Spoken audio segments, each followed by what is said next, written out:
So how in the world does a modern democracy, a country with a vibrant culture, a brand new constitution, just completely collapse and turn into one of history's most terrifying dictatorships? That's the question we're tackling today. We're going to break down the perfect storm of political failure, economic despair, and ideological poison that allowed Adolf Hitler to grab absolute control of Germany. You know, when Hitler first became chancellor in 1933, the very first thing he promised was unity. He talked about healing a nation that was totally fractured. But this promise, this idea of a unified people's community, the Volksgemeinschaft, well, it was a Trojan horse, and inside was a ruthless plan to tear down democracy and build a state based on total obedience and racial hatred. To really get our heads around this, we're going to look at 4 key pieces of the puzzle. First, we'll see how Germany was already a house divided, just tearing itself apart. Then, we'll look at the Nazi playbook, how they used propaganda to weaponize those divisions. Third, the toxic idea at the core of it all, the leader principle. And finally, we'll watch as all these pieces slam together in the rapid, brutal creation of a total state. Okay, so the first thing to get is that Hitler didn't rise to power in some healthy, stable country. Not at all. He came up in Weimar, Germany, a nation that was already reeling from one crisis after another, which made it dangerously vulnerable to extremist promises. Just think of this as a complete vicious cycle. It starts with the national humiliation of the Treaty of Versailles.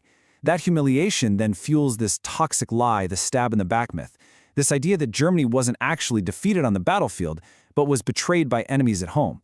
This just poisons the whole political atmosphere right as economic disaster strikes. First, you get hyperinflation that completely wipes out the middle class. Then the Great Depression hits, bringing massive unemployment. And the political system, it was fractured into dozens of tiny parties, totally paralyzed. It couldn't get anything done, and that created a massive power vacuum that the Nazis were perfectly positioned to fill. So, into all this chaos, what did the Nazis offer? A powerful, simple solution: the Volksgemeinschaft. This was a promise to bring back the spirit of 1914, this romantic, almost mythical memory of when the whole nation seemed completely united at the start of World War I. For people who were suffering from division and despair, this vision of a racially pure, unified community, well, it was an incredibly powerful and attractive idea. But here's the thing. The Nazis didn't just get lucky. They didn't just sit back and wait for Germany to fall apart. No, they actively kicked the foundations out from under the Republic, and they did it using one of the most sophisticated and cynical propaganda machines in history. These were the basic rules Hitler himself laid out. And notice what's missing here. There's nothing about facts or logic or reasoned debate. It was all about emotional manipulation. Keep your message simple, repeat it over and over and over again, never admit you're wrong, attack your opponents relentlessly, and, this is the big one, focus all of the nation's anger and fear onto one single designated enemy. And this is where you see the really sinister psychology at work. By creating one single common enemy, what they called International Jewry, the Nazis could offer a simple explanation for every single problem, from losing the war to the Great Depression. Then they sold this powerful fantasy, a symbolic rebirth into a glorious new future. But, and this is the key, only after this enemy was purged. They flattered the German people, telling them they were part of a superior Aryan race, and insisted that the only way to reach their destiny was to unite behind one leader and one voice. And that brings us to the absolute core of Nazi ideology. This is the principle that would completely replace democracy with a personal dictatorship. This was the Führerprinzip, the leader principle. And look, this wasn't just about having a strong leader. It was a radical ideology that said the Führer's will was the law, period. It created this pyramid of power where every single person owed absolute, unquestioning obedience to their superior, and all authority flowed directly up to Hitler himself. The very idea of an independent court system, the rule of law, all of it was just completely wiped off the map. I mean, the contrast here could not be more stark. Weimar democracy, with all its flaws, was still based on the idea that power comes from the people, and the government is limited by law. The Führerprinzip flips that completely upside down. Power flowed from the top down, the leader was the source of all law, and the individual had zero rights, only a duty to serve the state, as defined by the Führer. And if you want to know how that worked in practice, this quote from Hermann Göring says it all. There was no committee, no cabinet debate, no parliamentary vote that mattered in the end. In the Nazi state, there was only one source of authority, and that was Hitler's personal will. So now we come to the final terrifying phase. How the Nazis, once they got a foot in the door, moved with lightning speed to destroy all opposition and forge a totalitarian state. The storm finally hits. The Nazis had a word for this process, Gleichschaltung. It basically means synchronization, or bringing into line.